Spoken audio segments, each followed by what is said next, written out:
Hello.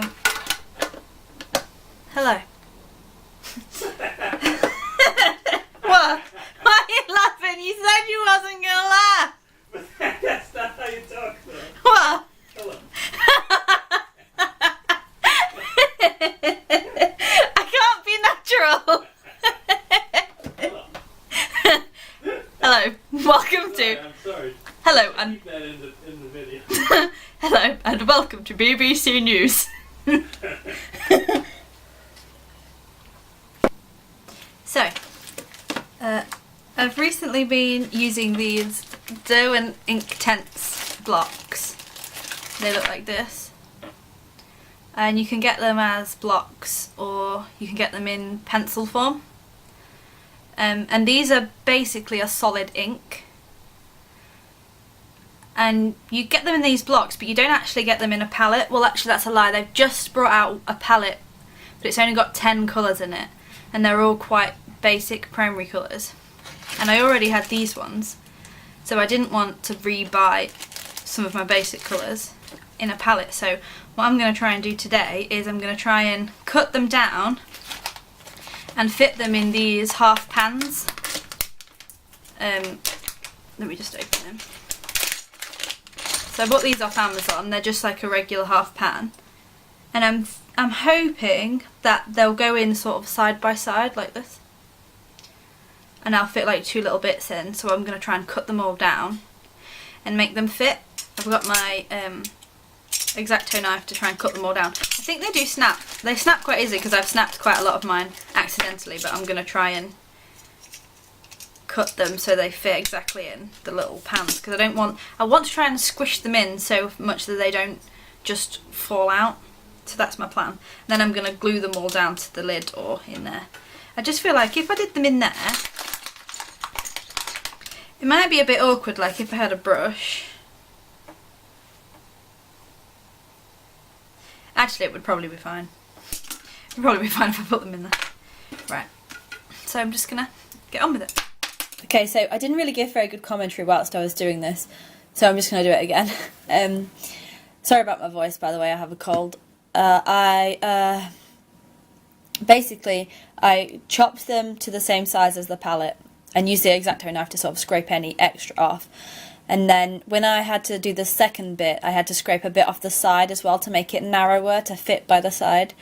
It was really messy, and I think you do waste quite a lot of product when you do this. And to be fair, I could have saved those bits and used them for something else because they would work really well. But I just didn't. I did think about it, but I didn't know like where I would save them so that they weren't a mess still, and I'd pushed them all together. So it is a bit wasteful, but I think the end product is worth the little bit of waste product that you get.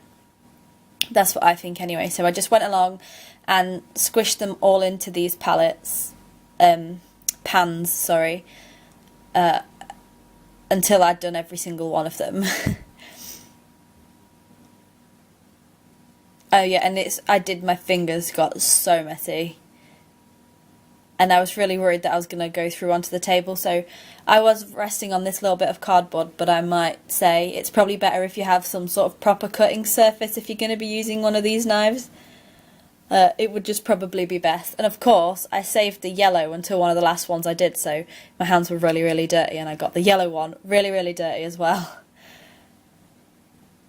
But I did have the genius to save the black till last, so yay me.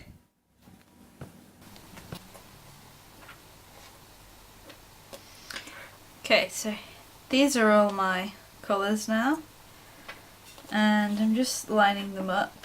I've got 16 of them. I think I said that a million times already. So I'm just going to kind of work out how I might want them in here. And I think I'm going to push them all together like this in the corner in case I need to add any more. And then I can put some more around, because I think I'm going to do another one with some of this. I don't know how good this is. This is just some really cheap white watercolour paint that I've got. And I'm going to put that in here and let it dry so that it's kind of like one white watercolour, because I didn't really want to... I suppose I could have bought a white Inktense, but I didn't think about it. So I'm just going to add that as well, I think. I think it's probably better if I swatch them first, and then I can work out how they're going to sit in my palette.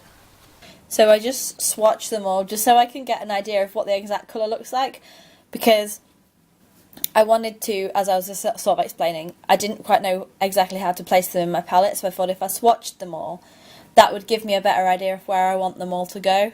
And it just gives you a nice idea of what, like, the colour payoff, because the colour in these inktense blocks is absolutely fantastic. It's like so pigmented, but it's really weird because it's so pigmented but it's so flat and so like such a thin colour. I don't know how to explain it any better than that, but it's really nice.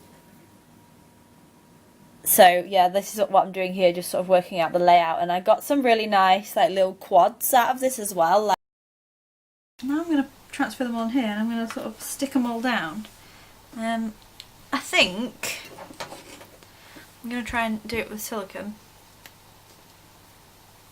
this little tube of silicone, because I think it'll sort of work, and it'll, if they get wet it should be fine because silicone, but then also it should be easy to peel them off because silicone's easy to peel off.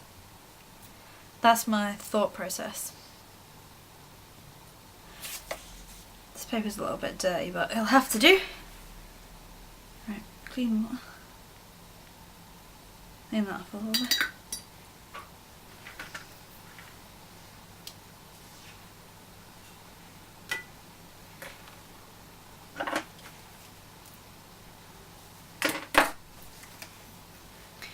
This is just some PVA glue. I didn't want to stick the pans down with PVA glue because it's just water soluble, but if you just stick this on here it's going to be fine. I think anyway, it might not stick to the metal very well, but we shall see. That goes on there, it'll be like boop. Oh, I suppose it doesn't really matter. It's about how it looks when it's open so I can see. Hey, I didn't actually finish that last video. And I just wanted to add that, sorry my voice is really husky by the way, I've had a really bad cold. I've been using this palette for a couple of days. I've used it 3 or 4 times now, and it works really well like this. I'm really pleased I made this. It's probably, I have the Kuretake, what's it called, like Gambai palette, you know, the big ones. I have one of those, and I have a Winsor & Newton watercolour palette, and I think I prefer this to those two as well. So I'll just show you. It's not great. I did this. It's just a little doodle, just trying out this new sketchbook. But I did this and it worked quite well. And I did my painting of the tent that we were camping in with it, and I just really liked the way it goes down and the way it layers. So I was really pleased with this palette. So if you have any questions about it, let me know, and I'm also going to leave a link down below where you can buy the single blocks from, because I bought them from Cult Pens. Thank you for watching this video. Please let me know if you have any questions, and I'll see you for the next one. Bye!